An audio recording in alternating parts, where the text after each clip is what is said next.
Well, hello there, my young readers, and welcome back to the channel. And if you're new, welcome. I'm so glad you could make it. Today's story is brought to you by Thomas and his friends. And in case you were wondering what Thomas and his friends were doing during the Christmas holidays, this video should explain it all.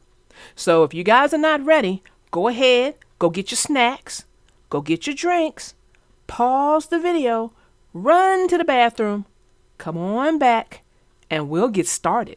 Stay tuned.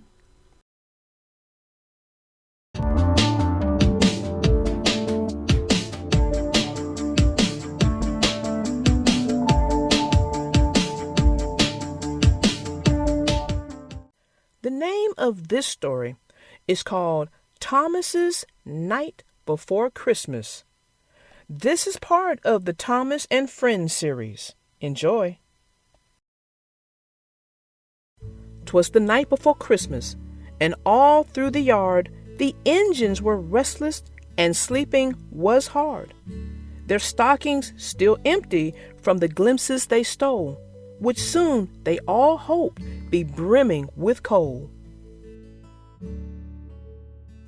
Percy was dreaming, his smile it was bright, of a shiny new headlamp to guide him at night. Even Sir Topham Hat had stayed in the shed with thoughts of Christmas a whirl in his head. Then, out in the yard, there arose such a clatter. Soon all were awake to see what was the matter. Out rode the engines on the rails in the floor, as Sir Topham Hat himself threw open the door.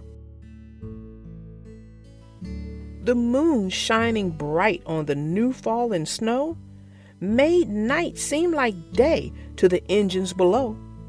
And what to 9 pairs of eyes should appear but a miniature sleigh and 8 teeny reindeer. And the little old driver, who was surely Saint Nick, he didn't look well. In fact, he looked sick.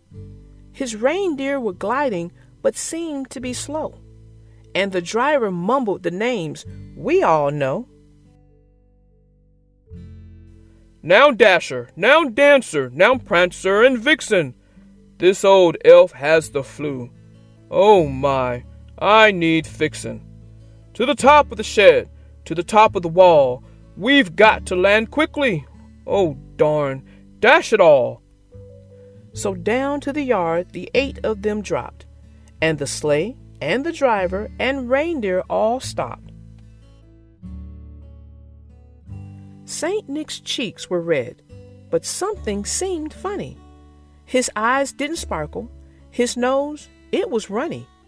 Sir Topham, he said, a sad look on his face, I cannot go on. You must take my place. Sir Hat shook his head.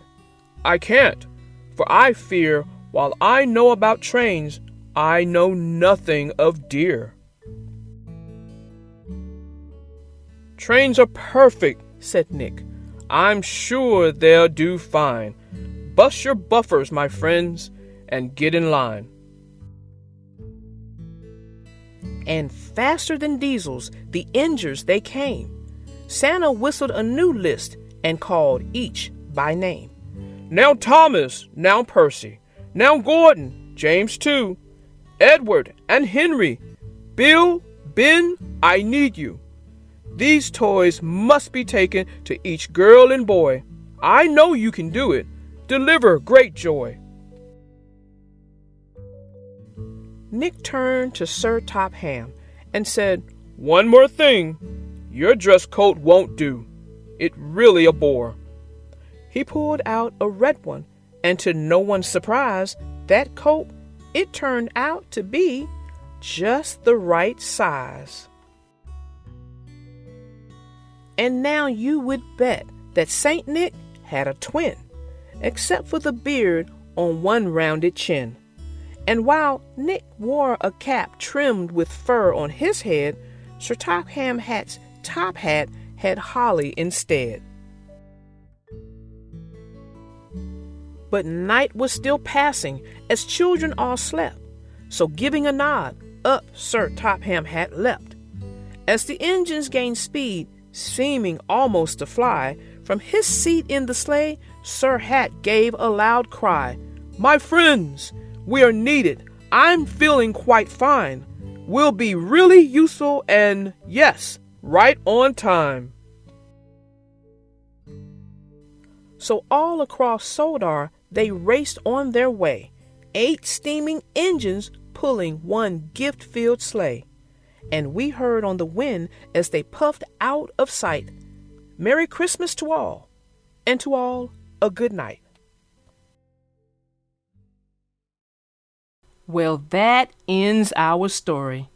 Although Thomas was a bit delayed in letting us know what he did for his Christmas vacation, what he did was nothing less than epic. You better believe it, because where else could Saint Nick go being sick and say, "Hey, I need you all to substitute in for me"? Right.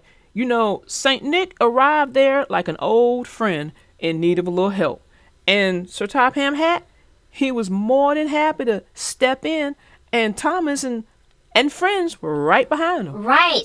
And, Sir Topham Hat thought that he was just asking him. And he had some concerns that he told Saint Nick, "Look, I have, experience with trains. I don't have any experience with deer. Reindeer to be exact." That was kind of funny. Exactly. But Saint Nick, he wasn't just looking at him. He was looking at all the trains. Right, because all of them. The reindeer, they were sick too.